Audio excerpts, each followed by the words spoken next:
Podcast. Assalamualaikum warahmatullahi wabarakatuh. Jumpa lagi bersama saya Dita Ruspendi dalam Ada Parlementaria.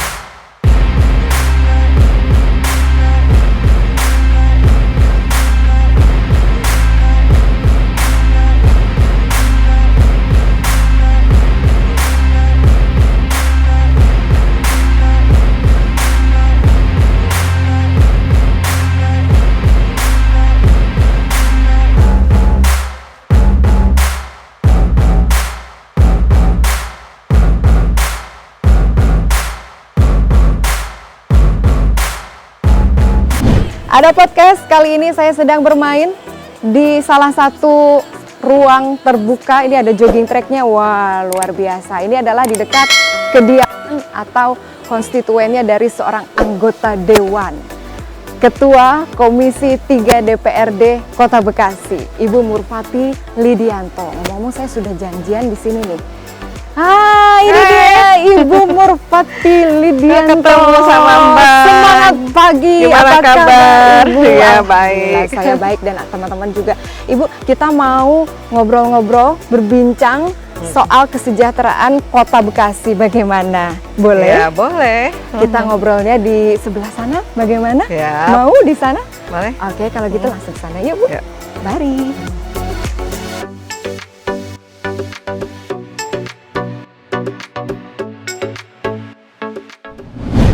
Ada podcast, Bekasi merupakan kota satelit yang menjadi sentra industri dan juga pusat kawasan tempat tinggal para kaum urban.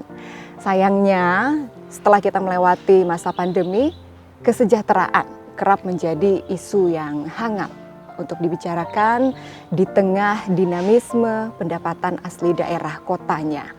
Nah, saat ini sudah duduk bersama saya yang terhormat Ibu Murfati Lidianto, Ketua Komisi 3 DPRD Kota Bekasi. Langsung aja kita sapa, selamat pagi Ibu, semangatnya selalu pagi ya. Pagi. Semangat pagi. Iya. Walaupun pagi, siang, sore, malam nih ada podcast menyaksikan kita, tapi semangat kita harus selalu pagi, begitu ya Bu ya. Semangat sekali, cerah sekali. Apa kabar Ibu? Baik, Mbak Dita. Luar biasa, keluarga sehat semua ya. Sehat semua. Apa rahasianya menjadi tetap cantik di usianya Ibu Murfati ini ya, luar biasa. Saya kalau sekilas ini ada podcast, setuju nggak? Mirip-mirip sama Tante Titik Puspa ini. Wah, jauh sekali. Ya sekilas ya, setuju nggak? Setuju ya. Luar biasa, segar, auranya, vibes positif banget ini ya. Seorang salah satu wakil rakyat yang merupakan pejuang hak-hak wanita ya di parlemen, luar biasa. Rahasianya apa ini Ibu Murfati? Kalau rahasianya syukuri. Oh, selalu bersyukur Ya, setiap hari bangun pagi syukuri apa adanya ya. Jadi bisa terima kondisi seadanya, walaupun COVID, mungkin kita ada semua juga dilanda COVID. Ya, kita bisa terima keadaan kita yang dalam keadaan kesulitan apapun ya kita bisa mengatasinya. Itu saja. Bangun tidur dengan rasa syukur Ya, gitu bersyukur ya. ya. Sebelum minta sesuatu kepada Tuhan juga sebaiknya kita berterima kasih dulu atas apa yang diberikannya, betul, Mbak begitu Dita. ya. Luar biasa. Termasuk tema yang akan kita bahas kali ini, Ibu Murfati, ada podcast nih ya, sebutan teman-teman kita yang menyaksikan podcast ini mungkin saat ini sedang dibilang merintih, dibilang meringis gitu ya. Harga pangan merangkak naik di Kota Bekasi ya, terutama ya. Saat ini ibu-ibu pada mengeluh harga pangan merangkak naik terus, sementara menurut kita masyarakat gitu ya, pendapatan tetap tapi pengeluaran semakin membengkak. Bagaimana ini tanggapannya seorang Ibu Dewan? Iya. Kalau tanggapan seorang dewan seperti saya, perempuan ya kan, ya cukup prihatin juga untuk kenaikan harga.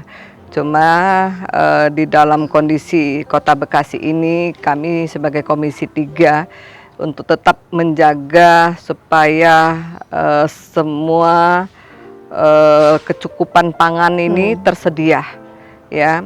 Kalau soal naik itu seperti cabai merayap naik, minyak merayap naik juga, itu Bawang semua, ya bumbu-bumbu. semua ya. Nah, bisa mungkin untuk sementara waktu karena pendapatan ya mungkin ada yang naik, ada yang tidak. Ya, untuk ibu-ibu rumah tangga ya mensikapinya dengan solusi masing-masing di rumah tangga. Misal kebutuhan cabai kalau lagi tinggi ya kurangi ya kan, untuk masakan-masakan yang pedas-pedas ya.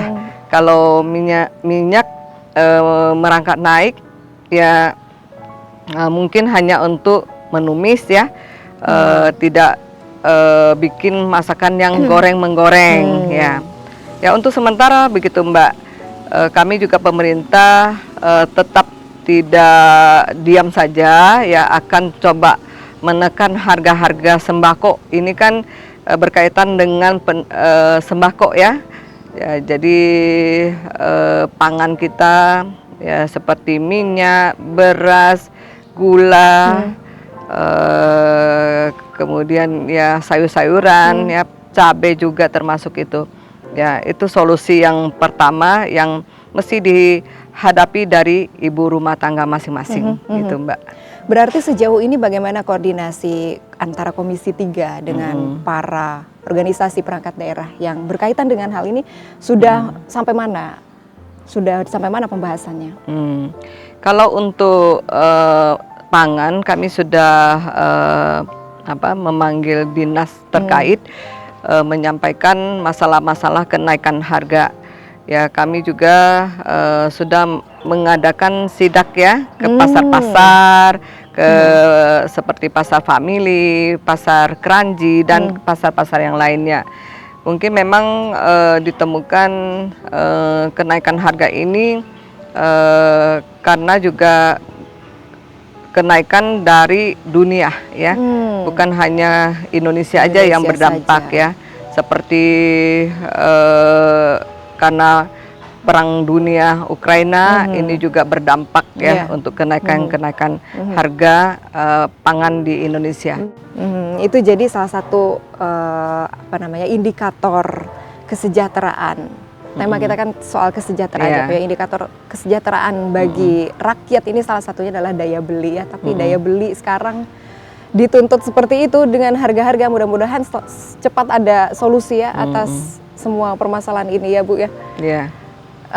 Ada dua pokok pembahasan yang ingin kita bahas kali ini adalah indikator kesejahteraan rakyat dan juga indikator kesejahteraan kota secara umum ya. Kita beralih ke yang umum ya Bu ya, soal pendapatan asli daerah. Capaian PAD Kota Bekasi tahun 2021 ini saya mencatat data melebihi target ya Bu ya, 102,51%. Dan itu pada saat pandemi loh, luar biasa. Apakah kita patut senang sampai di sini atau optimis atau seperti apa? Iya. Untuk pencapaian PAD yang melebihi target, saya sebagai Komisi 3 juga apresiat ya untuk Bapenda yang sudah mencapai target. Memang sebelumnya ditargetkan 2,4 triliun lebih ya. Ternyata mencapai 2,5 triliun. Itu luar biasa ya. Hanya bagi kami juga Komisi 3 ini ingin ya meningkatkan beberapa digit untuk target PAD di tahun depan ya tahun 2022 ini ya. Oke, luar biasa. Berarti ini suatu pencapaian yang luar biasa dan sudah patut berpuas diri atau seperti apa menurut ya? Tadi saya sampaikan Mbak, untuk kami Komisi 3 dan juga mungkin masyarakat. Jadi kami juga tetap memberikan semangat kepada Bapenda dan juga jajarannya, semua dinas yang terkait untuk menggali potensi PAD yang lebih besar lagi. Ya, untuk tahun 2022 akan mencapai target 2,8. Ya, 2,8 triliun. Berarti Bu Murfati ini optimis ya. Apa yang membuat Ibu optimis kepada target tersebut? Potensinya dilihat dari mana? Iya. Kalau kita lihat pertama dari hiburan ya. Hiburan Dari sektor hiburan. sebelumnya bioskop belum buka ya. Tahun 2022 21 bioskop tutup ya, hiburan tutup. Nah, sekarang ini kan bioskop sudah buka full ya. Kami mengharapkan dari hiburan ini akan mencapai target ya, sesuai dengan yang ditargetkan dari Bapenda. Kemudian juga restoran ya, restoran ini juga tidak mendapatkan dampak yang berdampak lah ya untuk kondisi COVID. Karena ketika COVID ini malah banyak masyarakat yang keluar untuk mencari makan ya, seperti kafe ya, kafe kopi ini, kafe-kafe yang berjualan kopi ini sangat luar biasa. Mereka bisa mendapatkan masukan ya, yang sebelumnya mereka merasa pendapatan kopi ini, menjual kopi ini tidak besar, tapi Sempat setelah menurun COVID waktu ini pandemi malah bisa besar ya. Mungkin masyarakat juga jenuh ya di dalam kondisi COVID ya, tapi mereka juga tahu ya bagaimana menempatkan posisi duduknya ya, agak berjauhan gitu. Nah, sambil mengopi itu ya mereka ngobrol gitu ya, dalam Stress release ya, seperti itu. Ya. Itu warung kopi ini berdampak ya untuk memasukkan PAD kita ya. Kemudian UMKM juga ya, warung-warung, warteg itu tidak terkena dampak yang untuk COVID ini ya. Ya. Itu salah satu potensi-potensi yang menyebabkan yang membuat kita harus optimis ya. Pendapatan asli daerah Kota Bekasi semakin naik gitu ya. Salah satu perangkat penghasil PAD yang merilis capaiannya baru-baru ini, Ibu, adalah Bapenda ya. Datanya ini 37,55%. Bagaimana tanggapan Anda? Ya, ya untuk bulan Juli ini akan mencapai 50% lebih. Targetnya ya. Targetnya. Oke. Berarti itu Bapenda. Bagaimana dengan perangkat lainnya? Ya. Ada transparansi nggak sejauh ini? Ya. Bapenda ini OPD ya, yang bersama mereka itu kan banyak juga ya, hampir keseluruhan ya, yang akan melaporkan hasil kinerja mereka ya, seperti Dinas UMKM ya, itu juga menyampaikan kepada rapat kami di Komisi 3 ini, UMKM selama tahun 2020 sampai tahun 2022 ini semakin meningkat ya. Usaha mikro kecil menengah ini dari ibu-ibu rumah tangga saja yang menghasilkan bikinan kue ya, kue basah, kue kering, itu semakin meningkat, Mbak. Kerajinan sekarang sedang menjamur UMKM di mana-mana ya. Ya itu kabar yang menggembirakan untuk kami Komisi 3 ini. Pendapatan PAD nantinya tahun 2022-2023 ini ya, apalagi 2023 ini kami mencoba tadi menyampaikan kepada Bapenda untuk ditingkatkan sampai 3,03 triliun. Karena optimis ya, dengan lahirnya banyak UMKM, kemudian industri hiburan, pariwisata juga sekarang sudah mulai bangkit gitu ya dari keterpurukan di masa pandemi kemarin. Jadi targetnya cukup tinggi juga ya. Oke. Bagaimana koordinasi dengan mitra kerja Komisi 3 sejauh ini, Bu?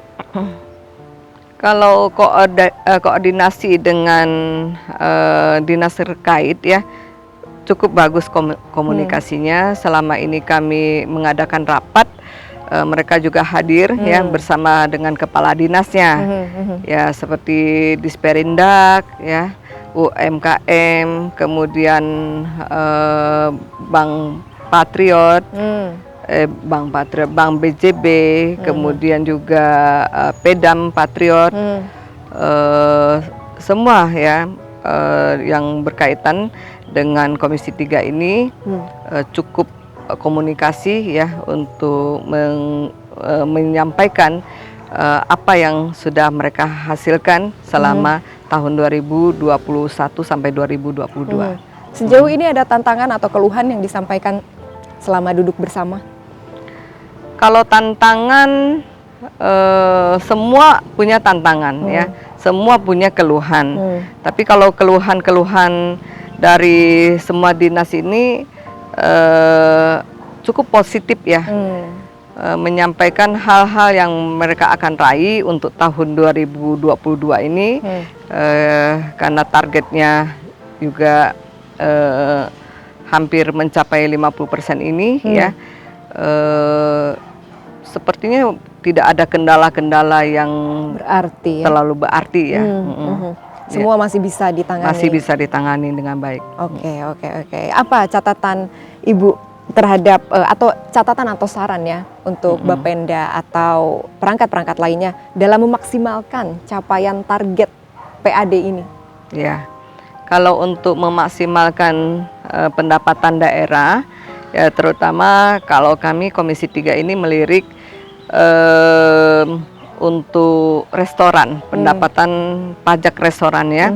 Karena pajak restoran ini cukup potensi ya untuk mendapatkan PAD yang lebih besar, ya seperti warteg-warteg ya. Selama ini kan warteg kan belum dilirik dari Bapenda. Nah, warteg ini juga penghasilannya cukup tinggi kok ya untuk pemasukan PAD kita. Ya, jadi kami Komisi 3 ini cukup optimis untuk juga mengajak ya untuk warung-warung, warteg juga, ya kami juga menghimbau ya untuk warteg, kafe yang penghasilan 10 juta ke atas untuk mari ya untuk menopang pendapatan PAD Kota Bekasi ini turut ya membayar pajak ya. 10 juta itu penghasilan kotor atau bersih? Penghasilan kotor. Oke. Ya. Oke. Jadi mulai sekarang berarti mulai ini ya termention gitu ya. Ya. Para teman-teman yang punya usaha UMKM selain warteg juga kan sekarang UMKM juga sedang menjamur ya. Apapun itu berarti yang penghasilannya di atas 10 di atas 10 juta sudah mulai menjadi wajib pajak gitu ya. Rame-rame lah ya untuk kompak untuk membayar pajak. Kemungkinan besar PAD bisa bukan hanya 3,3 triliun ya, bisa melewati itu, bisa 6 triliun juga bisa dicapai dari Kota Bekasi. Optimis ya. Pokoknya sekarang yang suka ngeluh-ngeluh jalanan rusak, fasilitas umum minim, mulai sadar dong. Wajib pajak mulai sadar menjadi wajib pajak ini begitu menguntungkan bagi masyarakat banyak ya, untuk kita bersama gitu, kepentingan bersama. Iya, kan karena wajib pajak ya seperti warga membayar pajak itu kan kembali kepada siapa pelayanannya, kembali kepada masyarakat ya. Seperti keluhan ruangan ICU ya masih kurang cukup ya. Ya kalau misalnya pembayaran pajak ini PAD kita meningkat, berarti kan pembangunan rumah sakit juga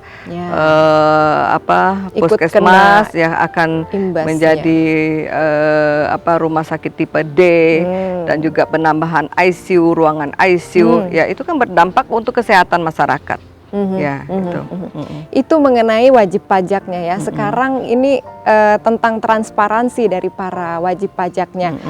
Ibu Murfati, apa pendapat Anda mengenai inovasi-inovasi dari Pemkot yang sudah dilakukan selama ini dalam upaya transparansi dan meminimalisir kebocoran PAD? Apa tanggapannya Ibu? Kemarin ini pemerintah kota sempat menggandeng BJB juga ya, kemudian mencanangkan aplikasi e-tap, kemudian pemasangan tapping box, di mana tujuannya ini supaya para wajib pajak ini nggak tanda kutip nakal lagi gitu. Inovasi-inovasi seperti ini bagaimana tanggapan Ibu? Iya, kalau untuk kenakalan wajib pajak ini kita kembalikan kepada kesadaran pembayar pajak ya, wajib pajak itu sendiri. Kalau untuk pemasangan tapping box itu di restoran, kemudian di kafe itu lebih tepat ya, karena kalau tapping box itu nantinya akan langsung connect ke Bapenda ya. Jadi seperti misalnya di toko-toko yang toko modern ya. Jadi kalau di kasirnya itu dipasang tapping box, itu laporan pajaknya itu langsung ke Bapenda ya. Jadi mungkin lewat satu bank yang kita percaya, misalnya bank BUMN pemerintah ya. Nah itu cukup menghindari kenakalan-kenakalan dari wajib pajak. Ada podcast masih bersama saya Dita Ruspendi. Kali ini kita membahas mengenai kesejahteraan di Kota Bekasi ya, di mana Kota Bekasi ini sudah menjadi lingkungan yang perputaran ekonominya begitu tinggi di tengah-tengah dinamisme pendapatan asli daerahnya. Masih bersama kami ada Ibu Murfati Lidianto, Ketua Komisi 3 DPRD Kota Bekasi. Dan sebelum kita lanjut, jangan lupa di like dan subscribe dulu ya, ada podcast. Kali ini Ibu Murfati masih membahas mengenai PAD nih. Tadi kita sudah menyinggung para wajib pajak ya, Ibu Murfati memberikan pesan jangan sampai lewat dari pengawasan begitu ya, karena beberapa wajib pajak ini sekarang sudah mulai jahil-jahil seperti itu ya. Tapi dengan adanya inovasi-inovasi yang dilakukan oleh Pemkot, Ibu Murfati ini tadi mengapresiasi langkah-langkah pemerintah kota dalam upaya meminimalisir kenakalan-kenakalan dari para wajib pajak ya, Ibu Murfati. Kita lanjutkan. Ada catatan atau saran Anda selain tadi mendukung langkah-langkah pemerintah kota dalam pemasangan tapping box dan lain-lain. Ada ide lagi nggak Ibu Murfati? Ide lain yang mungkin bisa ditampung oleh pemerintah dan bisa ikut membangun Kota Bekasi yang sejahtera? Kalau ide ya untuk wajib pajak itu bergairah untuk membayar pajak.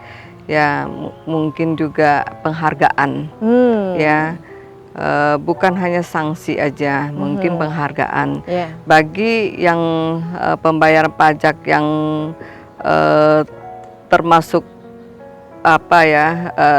rutin membayar dan juga melaporkan dengan benar ya. Itu pemerintah memberikan penghargaan ya, jadi ada 1 tahun mungkin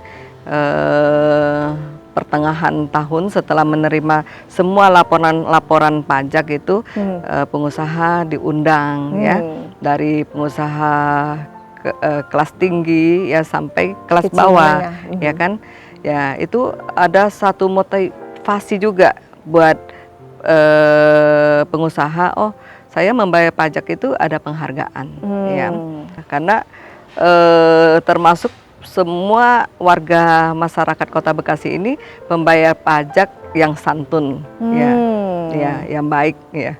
Luar biasa, luar biasa. Berarti ya pencapaian sejauh ini juga selama ini siapa yang meraihnya ya masyarakat sendiri ya, yang Ibu Murfati sebut ini sebagai wajib pajak yang santun. Wah, luar biasa, luar biasa. 2 jempol untuk warga Kota Bekasi. Oke. Itu tentang wajib pajaknya. Sekarang tentang OPD-nya nih, organisasi perangkat daerahnya. Bu Murfati, ada saran apa untuk para perangkat daerah yang istilahnya minim progres begitu ya, Bu Murfati. Kalau kita lihat waktu tahun 2019 kemarin, Sekretaris Komisi 3 DPRD Kota Bekasi Pak Nuryadi Darmawan menyarankan pencopotan jabatan bagi kepala OPD yang progresnya lambat. Bagaimana untuk sekarang menurut Bu Murfati? Ya, kalau untuk sekarang ini kelihatannya memang OPD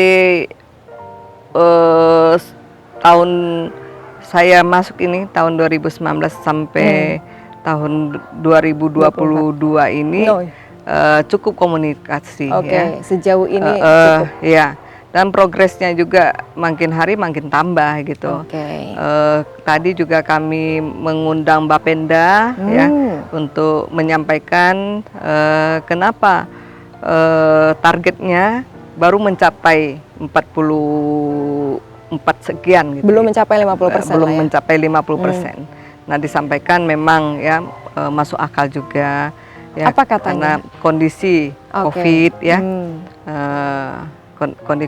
Kondisi COVID yang membuat pemasukannya agak melambat ya. Tapi mereka juga menyampaikan bahwa cukup semangat ya untuk mencapai target ini. Nanti bulan Juli akhir ini akan mencapai target 50% ke atas. Tadi baru rapat berarti ya, bersama Bapenda. Ya. Baru saja ya. Masih hangat berarti di dalam ingatan Ibu Murfati. Saran-saran apa yang diberikan untuk Bapenda untuk menaikkan target itu? Ya. Untuk mencapai target 50% di pertengahan semester ini. Kami menyampaikan juga untuk Bapenda ya, bukan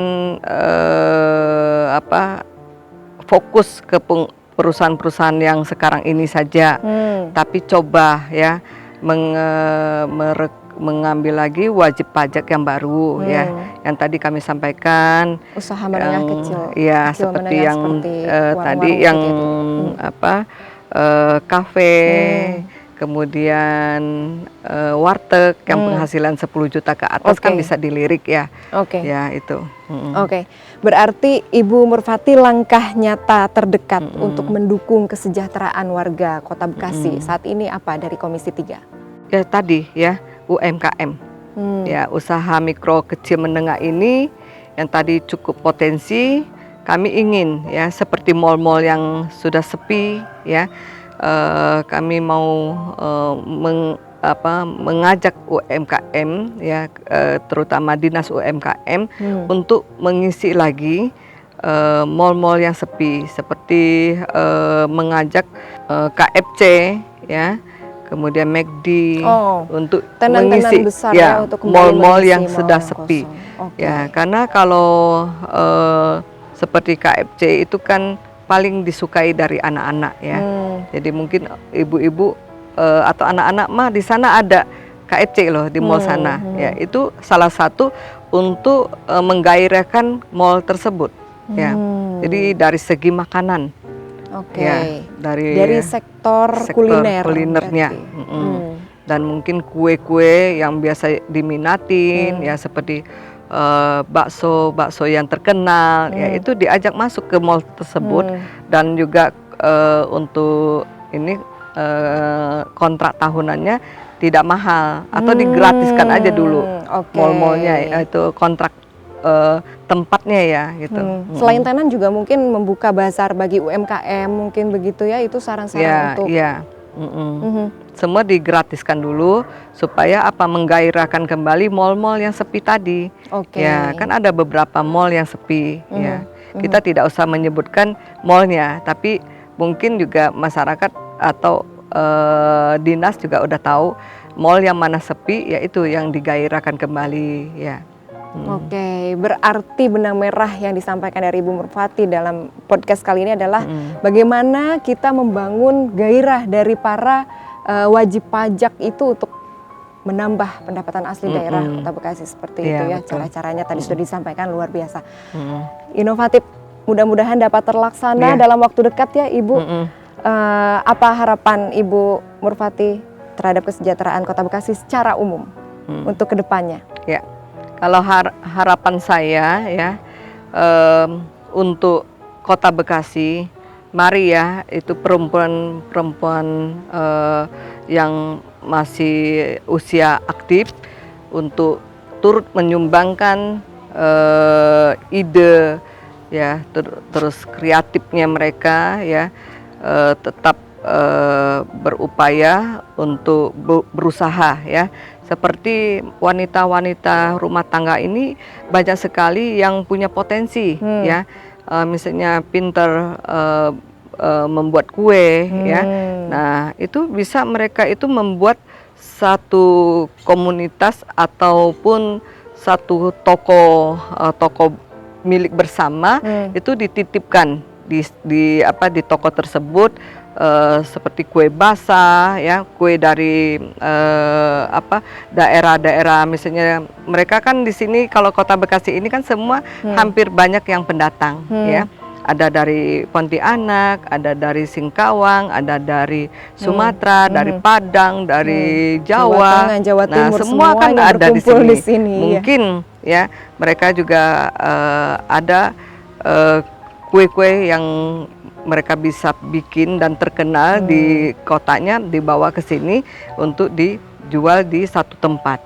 Sentra oleh-oleh mungkin ya, sarannya untuk pemerintah.